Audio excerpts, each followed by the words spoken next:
We interrupt your regularly scheduled broadcast today to bring you House Seats Presents. Just kidding. We're here every Friday. Every single Friday. Woo! We started a little late today. That's okay. It's a little rainy. It's a little wet outside. You know, Trump delayed our experience here today. The inauguration ran long. 40 seconds in, I already commented about it. Scott was probably taking bets when I bring this up. So we have in studio today Jennifer Romas. Romas. Last week we had Zarzur, so I'm rolling R's this week. I understand, had to turn down the Trump campaign who asked you to perform at the inauguration. They did. They actually asked me to dance to she's the not there. national anthem. She did. Topless, of course. And we're gonna get along real good today. We decided to be here instead. But as I did my research on you too, you actually performed for President Clinton, former President Clinton, Mr. Bill Clinton, at the Kennedy Center. At the Kennedy Center for Performing Arts. That's definitely awesome. Gosh, I'm going to date myself a little bit now if I tell you the year, so I'm not going to do that. But I was actually part of a international jazz company, Gus Giordano Jazz Dance Chicago, which is based out of Chicago, obviously. And we toured nationally and internationally. And that was one of the highlights was doing a performance there for that. So that's awesome. Oh my gosh. How many of you were there performing in that? It was the whole entire company. Oh my gosh. So yeah, a lot of people. That's great. So cool. The Kennedy Center, I've been in that venue. It's an amazing venue for our company. Yeah, it's really cool. It was amazing. Awesome. So usually at the show, this is the first time she's been on the show. We like to have people on multiple times, so you might be asked again. Next time we'll bring a poll in because we can do that. We can do that. We will do that. We like lessons. Okay. If you could teach us how to use them. I actually have a little, someone made me a little Barbie doll, a little Jen Barbie doll on a pole. So we could actually just put that right here and we can do like finger tricks around it. Finger tricks around the pole. I like that. Usually at the top of the show, we talk about kind of what we did over the week or sort of weekend roundup, weekend review. And I love commentary on things when things come up because, you know, if you've seen something in town or you have something you want to share, please do so. I will do so. So we actually had Nikki Scalera on a couple weeks ago. Nikki has been in a couple of our shows that we've done for House Seats, our set list shows. But Nikki did a Shirley Bassey and me show at the Cabaret Jazz And Theater. I missed it, and I love Shirley Bassey. If you can make it tomorrow, she plays again at 2:30 or 2 o'clock. 2:30 at the Cabaret Jazz Room. And our very own Scott actually shot this video for her of her show. All right, Scott. She blew the house down with her numbers. She obviously did, Shirley Bassey's main themes that she did. She did this whole, James Bond montage of songs. But she was in studio a couple weeks ago and actually sang on the air with us. Live. Yeah, she sang live. You might not want me to right sing across live, from me. Oh, that's we fine. actually have. We can do it. Big Spender. The remake of Big Spender is our opener right now in the show. That's a big Shirley Bassey. Yes, it is an amazing song. So, yeah, that sounds good. Oh, so I haven't seen your show yet. We'll talk more about your show in a minute. I know. I'm gonna come see it though. Now I'm gonna bring Keely out there too. Did you meet Miss Keely when you were out there? Miss Keely is our makeup. We did a drive-by. You did a drive-by, a slice by, and then so we checked it. Have you ever been to -5? I have not. We pass that all the time. I don't know. Has anyone been to -5? Over at Mandalay Bay, right? It used to be a place called 55 Degrees. Now they dropped it a little bit. Yeah. But there was a wine bar. I know. Now you need to cover up everything. Oh, do that again. Right to that camera. Okay.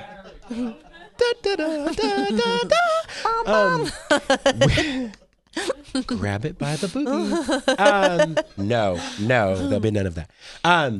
-5. Yes. So we should have sprung for the furs. I mean, we were like, let's just do the El Cheapo, fabulous coats they gave us. I look like we're going to like a ski jump. Do you rent these at -5? So you do. Like so you pay, but actually it's a really good deal. It's like $40 and you get 2 drinks, which right off the bat, one in each pocket. One in each pocket. And they get you, and so these are actually ice glasses. Oh, wow. The glass is made out of ice. It's the greatest thing ever. I'm like, you're literally drinking. Nice and cold. Just stays nice and there cold. You go. They give you the gloves. You sit on a throne of ice with bear skin underneath it. It was very fancy. Bear skin or bear skin? That way. No, actually, that looks like a lot of fun. Yeah, it was really fun. They've had people rent it out for private parties and things like that. So I thought it'd be kind of fun to have like a little -5 party. What do you think? Yeah, everyone's like, yes, please, yes. But you can do shots. You can do, and they pour everything in these ice glasses. I really wanted to take one home, but I obviously figured it wouldn't really make it home. So it would melt. What'd you say out there? Yeah, this time of year you could hold it, but I was like, you almost needed your own little personal flurry, like in Frozen. Like, I want to walk around in summer. And then what else did we do, Scott? I think there's a couple of things. Maybe that's it. Oh, that's all I did. That's it. I'm so yeah, and so. Really, we're going to talk, what we kind of talked about in the first 40 seconds of the show is that, I've been kind of in a tunnel vision. I open a restaurant. You know about this? Okay. Yes. I have this DW Bistro restaurant on the west side. You just moved, right? Yes, we moved. Very good. Oh, she's good. She did her homework on me too. So we're doing a pop-up at the Interior Design Convention downtown at the World Market, those tall buildings. Okay. So I've been in complete tunnel vision, like literally, you can hear it in my voice because I've kind of gotten sick. So Chelsea out there has been driving me around today, and we literally, I have been nothing but going down there in the morning, getting everything going. The fire department's there, health department, everybody's there. And then I go home and I'm going to sleep and I start right back up. So she and I grabbed a bite on the way here. And it's the first time I ever was around other people thinking of other things besides, total television. I didn't even turn on the TV. I didn't want to turn on the TV this morning. But the whole water cooler, I would have seen. Yeah, I know. Instead, it was the Mormon Tabernacle Choir minus a couple of people who didn't want to do it, and a couple of Rockettes who didn't want to do it either. But that's the first time I heard sort of what was going on because there was that little, we first got to this restaurant and it was really quiet. No one really didn't know what to say. And then it all exploded around you, people talking. And it was the first time I actually sort of came to terms with what happens today. I don't even know. But all of that, and here we are. And so I had the privilege, and I don't know if you can pull up my Facebook, Scott. I had the privilege of going to Obama's inauguration in 2008, 2009. Oh, wow. Okay. And so we were there with almost 2 million people on the mall, crazy, so to speak. And it was an amazing, and we had a seat. We actually had seats at the inauguration because my sister worked for Harry Reid. Oh, we were very importante. and it was a great experience to be there and watch and witness, as whatever they call the helicopter. Oh, they just changed the name, helicopter? Right? I just saw on the news this morning. It's now, Trump one. Yeah, right. Executive one now instead of a Marine one or whatever. Change it everywhere. Yeah. It's got to change it. Got to change everything. So, I mean, it's a really amazing experience to be there and to watch. Oh, yeah, that's me and my sister. Oh, my gosh. When we were there. That's how close we were to the actual experience. Look, we have the same friends. And they're all online now. Hi, Keith Thompson. Hope you're watching. Kelly Clinton. Love your face. Who's that? Oh, that's Enoch. I was like, who has horns? Enoch just did an event with me, actually, on Tuesday night. I love him. He's a trip. He's amazing. Amazing. Do you know about, has Andy told you about the House Seats Presents shows that we do? The set list shows that we've put on? No. He will tell you. I would like to. Enoch, we did a Rocky Horror show at Topgolf, and Enoch was Frankenfurter. Okay, and he embraced that role so. Well, he was born to do that role. He was my Lucifer for Seven Deadly Sins event that we did up at Rooftop on the Rio just on Tuesday night. I need to come to this kind of stuff. So it was a corporate. I just pulled off. Okay, gotcha. So but I took my Sexxy crew, Sexy Seven Sins, and. Added a lot more entertainment to it and things like that, and he was my Lucifer. There's a lot of convention work that comes here, and I wonder. A lot of you guys who I interview, aside from when they finally come to Vegas, and we're going to get to how you came here because I love that story. I think people, generally realize there is a whole career to be made here in Vegas, not just on the Strip as far as shows go, but as the shows that people hire you out for. Yes. And I'm always amazed. I mean, we were talking in the car. There's at least 5 conventions here right now this week. Yep. We just ended CES, but we have AVN we have the Concrete Show. We had the World Market, which we're doing. Yep. We have the Bridal Show. I mean, there is so much that happens in this town. And there should be no reason these conventioners are not coming to see Sexxy today. I believe your job is secure there. Oh, and there was a little snap. So let's get into this real fast. This is your show. Yes. You are the creator of the show. Yes. Which I think is wonderful because, when we had Nikki on, just to go back real quick, when we had Nikki on a year ago with Travis Clore, and they had both worked on Travis's Christmas album at the time. Nikki was talking about the Bassy experience that she wanted to create a year ago, and she'd been working on this for over 5 years. And to now see it after a year, I said, just go and do it. Just go do it. There's venues, there's awesome talent like Keith Thompson is her musical director. Wow. There's enough talent in here to help you guys achieve the goal that you have, or workshop it, or obviously with our shows, with the setlist shows, people have this want to put their performances out there, and there's an audience for them. Exactly. And that's the one thing I think people are most, is there anyone going to come see me? Oh no, they're going to come see you.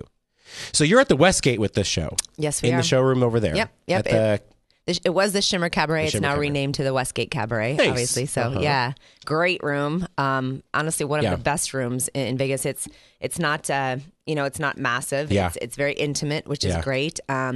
About a year ago, we got a whole new lighting and tech and flooring and things like that. So it's really been upgraded, which is really great. And so we've got some world-class entertainment over there right now. And they're right, if you know, they're right in the casino, because do they still have that opportunity where the doors can come up at the end and people can be part of what's going on and see what's happening? Yep. That's so nice, because a lot of the shows have sort of lost, that's part of the reason sometimes I think shows don't do well, is they're not visible in the casino. If they're upstairs or hidden or back in a corner, you're right in the middle of the action on the casino floor. I mean, it's this obvious kind of, I mean, Westgate is kind of an island by itself. We're not on the Strip. It's not in the mainstream. It is obviously a convention hotel as well, and now turned into a timeshare facility as well. But it is kind of an island by itself, and I'm kind of an island show by itself. It's just me. And so, trying to deal with how that kind of comes together is difficult. But it's a great, I love it. I love it. I love the family over there. So how many are in your cast? Are you saying 7? Or 7 permanent on stage nightly. Yeah. But my cast, obviously, with swings and alternates and special events and things like that. So my team is about probably 17 total. Okay. Mm-hmm. So you being the creator and also in the show and also sort of directing it, you're also casting the show as well. Yes, I have many different hats. You're a small business right here. Many different hats. Lots of different hats. Yeah, I produce it, direct it, choreograph it, star on it, costume it, market it, social media it. Oh my God. My mother actually it helps me with costumes. My dad is there with my bulldogs. It's really it's 24/7 nonstop. Yeah. You were saying the tunnel talking vision. about tunnel vision and Laura having 5 years of seeing a vision that she wanted to bring to life. I had 3 weeks. Yeah. Oh my gosh. So it was like, oh my God. And so the fact that it's kind of escalated now, we're about to celebrate a big new campaign for our 2-year and 500 shows. Oh, nice. Yeah. Wow. Which is really exciting. That's humongous. Huge. Yeah. So, but not having that, initial production team or that 6 months or year or 2 years or 3 years to put a show together. Right. The building blocks and the fundamentals to making everything happen. So I'm constantly playing kind of catch up a little bit and like, so. Yeah. But it sounds like from what I read in your bio, the pedigree you have, it sort of lays that foundation for you that when something like that comes on your plate, you can react pretty quickly. I said yes and figure it out. Yeah, that's the best way to do it. That's the best way to do it. Yeah, especially us as entertainers, sometimes you get once in a chance, once in a lifetime chance, an opportunity to do something. And when this opportunity kind of came about, I'm not gonna lie, I was not prepared. It wasn't something I had and locked away in like the safe box and saying, if I ever get the opportunity, this is exactly what it's going to be. Definitely didn't happen like that. Yeah. So when I got the opportunity, I said yes. And then I was like, oh shit. I was like, what did I just get myself involved in? And then it's just been like a crazy roller coaster of climbing, to be honest, and it's great. So, but the right people come to your aid, I think, and that's and honestly, when we had first done this pop up that we're doing now, we did it a year ago, and they gave us 2 weeks to turn a restaurant around. And when you have a team and you have execution like you're talking about and the opportunity, people will just immediately jump and say, I'm with you. Yeah. I got you, Jen. What are we going to do? Yeah. How are we going to do this? Yeah. They find rehearsal space. You find this. You find everybody that you need. And then you can get to that first, I call it, 1.0. And then you can get your 2.0. And then now, obviously, you're celebrating the milestone that you are because everybody sort of just kept giving. Exactly. And kept giving, to be honest, knowing that they can get you to the first run. Like, okay, we have 3 weeks to do this. Mm-hmm. That's amazing. And not even on that. We can imagine the on sale. I haven't slept since. Going on 2 years. It's all good. We're going to sleep after the show. For 4 years, we're going to sleep. 4 years. And have some rum. We're going to wake up to True Love's Kiss. And 4 years. Hey. I don't know who that will be from. Michelle Obama. That's what she said. So, in terms of how you got here, because I'm born and raised in Vegas.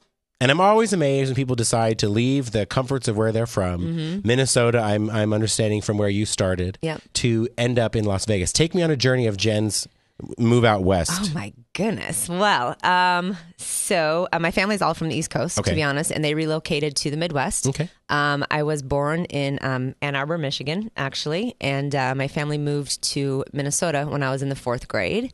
And to be honest, I started dance very, very late for a dancer. I wasn't like the little 5-year-old with the tutu and tap shoes and all that stuff. I was a gymnast. And my gymnastics coaches wanted me to take dance to improve my mobility, I guess, and on some of the exercises or whatever. So I started dance very, very late and just loved it. It was just a different form of art. I had a passion for it. I loved it. I excelled at it. And just kind of went from there. I stayed with gymnastics. I stayed with track. I was in diving and all that stuff. But dance just kind of like kept creeping up on me. And I just really, really loved it. I was kind of a big fish in a small pond in a small community in Mankato, Minnesota. And so to get my training, I was actually a teacher at the studio that I was at, very young age. So to get the training I needed, my parents would drive me to either Minneapolis or 8 hours to Chicago every single weekend to train with workshops that would come in from LA, from New York, the masters, to take master classes and things like that. And from there, I would win like scholarships to go to another workshop and this and that, whatnot, whatever. And that's awesome. Yeah, very cool. I mean, again, my parents have been my knight in shining armor for forever. Did they want you to be like a gymnast, or they just... They probably wanted me to be a doctor or a lawyer. I actually, kind of a turning point, I actually had a full ride scholarship to Point Park in Pittsburgh and OCU, which are both performing arts colleges. Yeah. And I chose Point Park, and the U-Haul was packed for my father to drive it from Minnesota all the way across to Pittsburgh. And for the summer, I was in an intensive dance program for about a month at Gus Giordano. And I got a scholarship to train with the company. And in Chicago. In Chicago, Gus Giordano. And I called my dad and I was like, hey, Dad, guess what? You're going to reroute that little bugger and you're going to come on over here to Chicago. So it was kind of like both my parents being educators. They were like, what? Yeah, a little bit. Going? Instead of investing that money in college, to be honest, they invested that in my career. Yeah. And I moved to Chicago and trained as an apprentice with the company, and then later got into the company and then actually started teaching there as well. Oh, wow. So it was kind of crazy. Still went to school a little bit. Took some courses at Northwestern University for psychology. And some business and marketing. Yeah. I should have taken I should have taken much more business and marketing classes, I'll tell you that. That's okay. There's a plethora of people out there to help you. So, I was there for quite a few years. And then to be honest, had some health problems, had some health issues, as many dancers do. And I had to move home for a while to stay with my parents. And I was kind of getting the itch and getting the bug to kind of be back wherever doing whatever. And I was actually packed, ready to go on my way to LA. I was like, oh yeah, let's go to LA. Okay, videos and MTV and whatever. I'm dating myself again. I'm with you. I'm with you. Actually stopped in Vegas, literally stopped in Vegas on my way there. And I auditioned for a show at the Union Plaza, Extreme Scene. And I got hired and I stayed and it was a topless show and my parents wanted to kill me. So that was my very first show here in Las Vegas. Yeah. Yep. The old Union Plaza. I saw on the roster Tiger Martina was the choreographer. I saw on your roster that included Splash too. I was in Splash. Yes. I remember seeing a long time ago. Yes. I was in Splash. Yeah. At Riviera, that was the ball. That was like the major show at the time. I know. Yeah. It was crazy. I was in it actually when they had the water, which was Splash, and then when they redid it and put the ice rink in as well. This is so interesting because for you, who, like you said, you were all packed and ready to go to one locale. I remember I worked for Blue Man Group when they first came to town in 2000 at the Luxor. They're now back there, but there was the running joke when they would do press conferences. They'd say, oh, we were coming to, because they were in Chicago, Boston, New York at the time. And they drove out and said, we're going to go look at theater in LA. And they ended up in Vegas because they couldn't find theater in LA. Oh my gosh. So they decided Vegas was the spot. Yes. And they parked here, and obviously that's what, and here they are. They've moved a few times, but they're back at the Luxor. But that's the same thing you're saying, is that I think people come here and with the idea that I'll try it out, and then we get you. Yeah. We get you here. Yeah. It was definitely a, change of, again, even for me too, coming from, again, jazz and contemporary work and all of that stuff or whatever. Then to, do a topless show is like, what? And my parents were, a little. Again, yeah. Scott likes the applause. Scott likes to talk the applause. My parents were a little less than thrilled, I'm not going to lie, but. I know, whatever. You have video. We have video of Jen. Oh, Jen. we have video. Do you mind if I call you Jen? Yeah, that's fine. Don't know if they're like Jennifer. The funny thing is now my parents are actually at the show every single night. Oh, they are. So they're so relocated out here? My parents retired and came here. Yes. Oh, this is Britney Spears. This is your Britney Spears. Yes. I did this production with Blair Farrington. Okay, sure. Amazing mentor and friend to me. But he actually hired me as a choreographer for the event to put this on with him. So I, again, performed in it, Is a press conference for Britney's show coming here or the Key to the City for Britney? Or both? Oh, yes, we did both. No, this was the original press conference when she first came. Her residency. And then both of us actually did the one at the Link for her Britney Day as well. So, love Blair. Do you see how you're needed in this community? That's the thing. I mean, you start somewhere, Union Plaza, all the way down to, hi, Jen, you have 3 weeks to create the show for us. Yeah, exactly. And you can do it. Exactly. That's the thing about, so this is Sexxy right here. Nope. This is I actually used to run some nightclub entertainment. Okay. I used to run.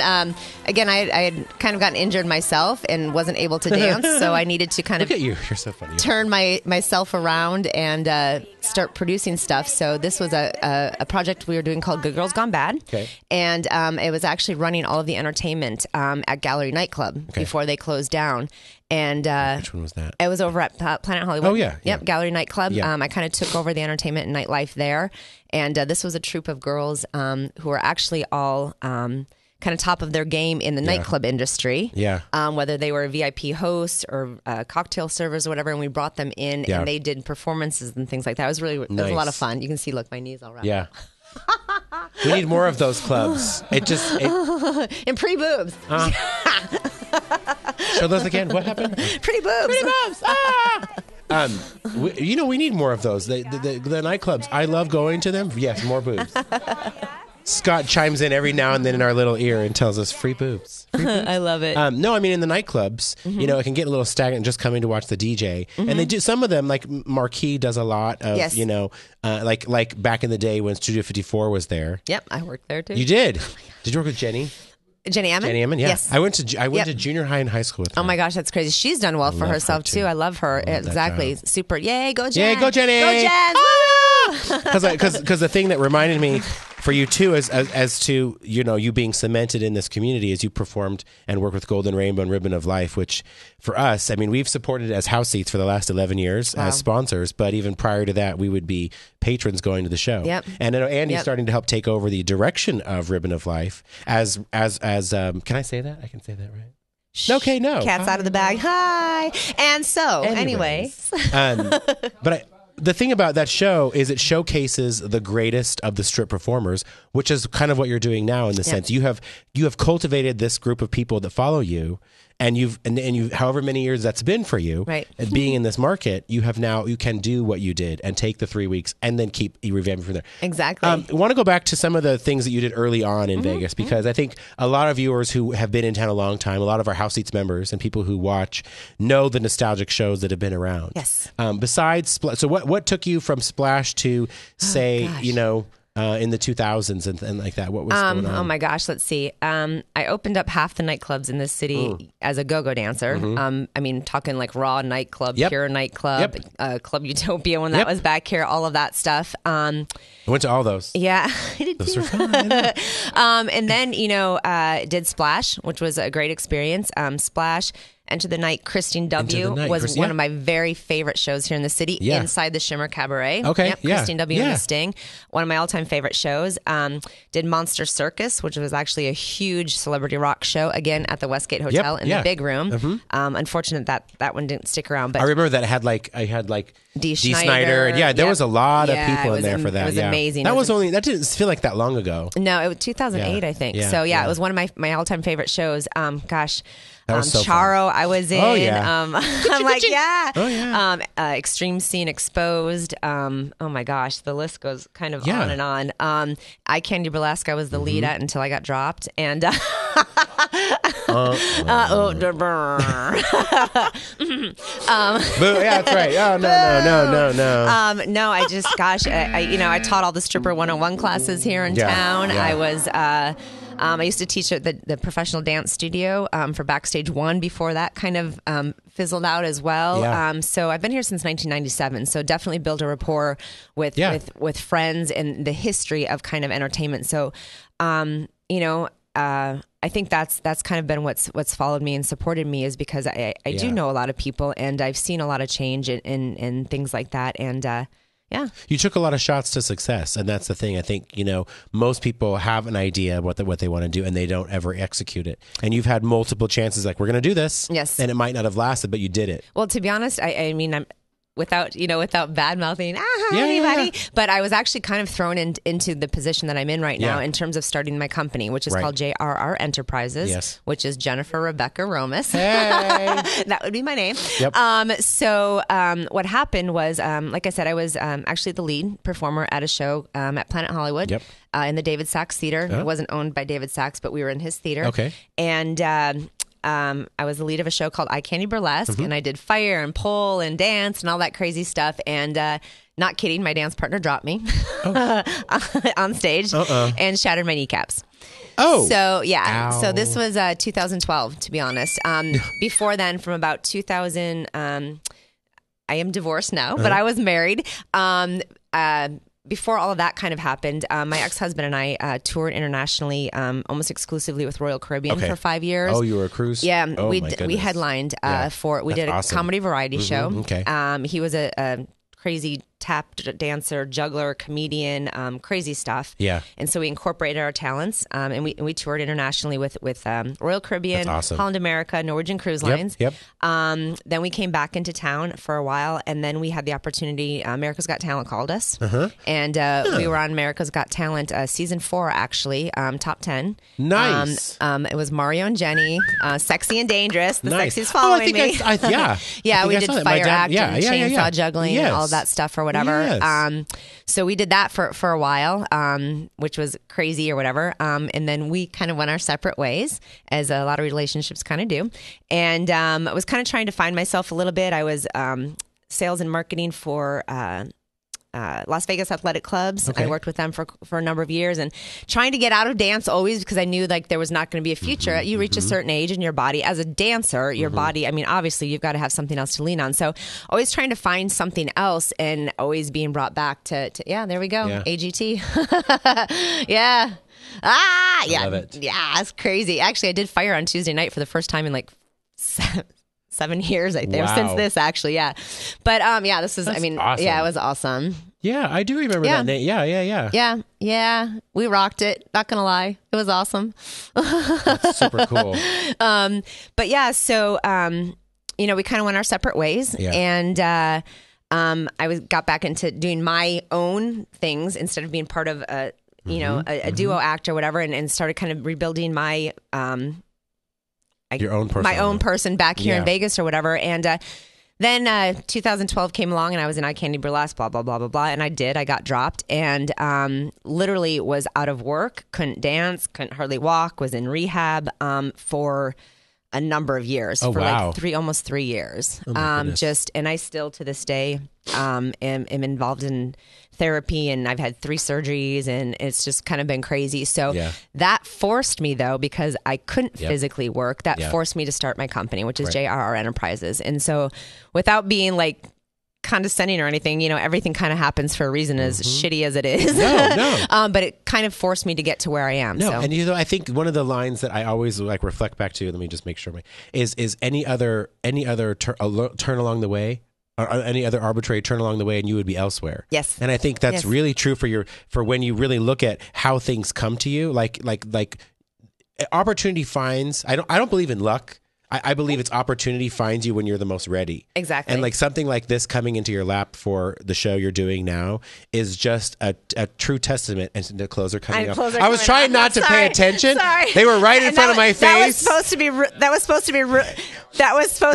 smooth, and that totally was not smooth. I love it.